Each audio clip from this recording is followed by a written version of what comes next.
उज्जैन नगरी में एक ब्राह्मण अपनी पत्नी सुशीला के साथ रहता था। ब्राह्मण की पत्नी सुशीला अपने पति के प्रति अत्यंत समर्पित थी। ब्राह्मण राजा के महल में एक सेवक था, लेकिन राजा विक्रमादित्य ने कभी उससे कोई काम नहीं करवाया। हर महीने राजा की ओर से उपहार के रूप में वेतन उसके घर भेज दिया जाता था। ब्राह्मण ने बहुत दिनों तक यह वेतन बिना कोई काम किए खाया। एक दिन उसने अपनी पत्नी से कहा, सुशीला, मैंने इतने समय से राजा के पैसे खाए हैं, लेकिन मैंने राजा के लिए कोई सेवा नहीं की। यह तो मेरे लिए बड़ा बोझ बन गया है। मैं इस आरण से मुक्त कैसे हूं? पत्नी ने उत्तर दिया, स्वामी, यह उचित बात है। आप राजा से बात करें और उनसे कोई कार्य मांगे। ब्राह्मण अगले दिन राजा के पास गया और कहा, हे महाराज, मैंने इतने समय से आपका दिया धन खाया है, लेकिन आपके लिए कुछ भी नहीं किया। कृपया मुझे कोई काम दें जिससे मैं इस आरण से मुक्त हो सकूं।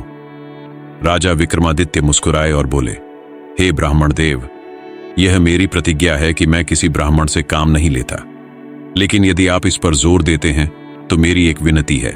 आप गंगा स्नान करके मेरे लिए एक गंगा जल का कलश ले आएं। यही आपका कार्य होगा। ब्राह्मण इस कार्य को सुनकर प्रसन्न हो गया। घर लौटकर उसने अपनी पत्नी को पूरी बात बताई। पत्नी ने चिंता जताई, स्वामी, आपके बिना मैं कैसे रहूंगी? मैंने यह नियम बना रखा है कि बिना आपका दर्शन किए मैं कुछ नहीं खाती पीती। ब्राह्मण ने समाधान बताया, मैं अपनी मूर्ति बनवाकर घर में स्थापित कर दूंगा। तुम उसे देखकर अपनी दिनचर्या पूरी कर सकती हो। ब्राह्मण ने अपनी मूर्ति बनवाई और उसे घर में स्थापित कर दिया। आवश्यक सामान लेकर वह गंगा स्नान के लिए निकल पड़ा। जाते समय उसने राजा से कहा, हे महाराज, मैं आपकी देखरेख में अपनी पत्नी को छोड़कर जा रहा हूं। कृपया उसका ध्यान रखें। राजा ने उसे आश्वासन दिया और यात्रा खर्च के लिए धन दिया। ब्राह्मण के गंगा स्नान पर जाने के बाद सुशीला प्रतिदिन मूर्ति को भोजन अर्पित करती और फिर स्वयं खाती।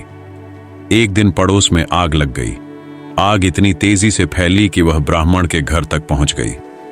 सुशीला ने मूर्ति से कहा, हे स्वामी, घर में आग लग गई है, कृपया बाहर आ जाइए। वह मूर्ति के सामने हाथ जोड़कर प्रार्थना करती रही, लेकिन मूर्ति से कोई उत्तर नहीं मिला। सुशीला ने मूर्ति को नहीं छोड़ा और अंततः आग में जलकर प्राण त्याग दिए। जब राजा को इस घटना का पता चला तो वह बहुत दुखी हुए। उन्होंने सोचा, अब ब्राह्मण लौटेगा तो मैं उसे क्या उत्तर दूंगा?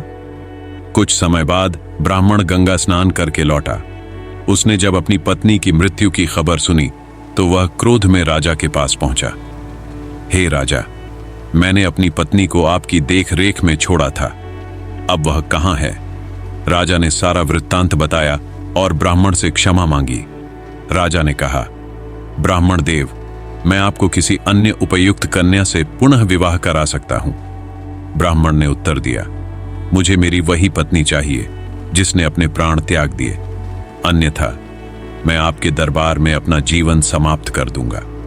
राजा ने ब्राह्मण को शांत किया और कहा, हे ब्राह्मण देव, मुझे 1 महीने का समय दीजिए। मैं आपकी पत्नी को पुनः जीवित करने का प्रयास करूंगा। राजा ने अपनी सभी जिम्मेदारियां मंत्रियों को सौंपी और अमृत की खोज में निकल पड़े। राजा विक्रमादित्य अमृत की खोज में चलते चलते एक गांव पहुंचे। वहां एक घर के बाहर एक चारपाई पर बैठ गए। घर में एक वृद्धा और उसकी बहू रहती थी। वृद्धा का बेटा वर्षों पहले घर छोड़ चुका था। जब बहू ने विक्रम को देखा तो उसने सोचा कि शायद उसका पति लौट आया है। वह अपनी सास को बुलाने अंदर गई। वृद्धा ने बाहर आकर विक्रम को अपना बेटा समझ लिया। विक्रम ने वृद्धा से सारा हाल पूछा। वृद्धा ने बताया कि उसका बेटा दक्षिण के राजा वीरसेन के यहाँ काम करता है। विक्रम वृद्धा को आश्वासन देकर दक्षिण की ओर चल दिए। वहां पहुंचकर उन्होंने वीरसेन के महल में उस वृद्धा के बेटे को ढूंढ निकाला। राजा वीरसेन हर रात एक देवी के मंदिर जाते थे। वहां देवी उन्हें तेल के कड़ाहे में डालकर तलती और फिर अमृत छिड़क कर जीवित कर देती थीं। विक्रमादित्य ने यह सब देखकर राजा वीरसेन की समस्या हल करने की ठान ली। अगली रात विक्रम स्वयं राजा वीरसेन की जगह मंदिर पहुंचे।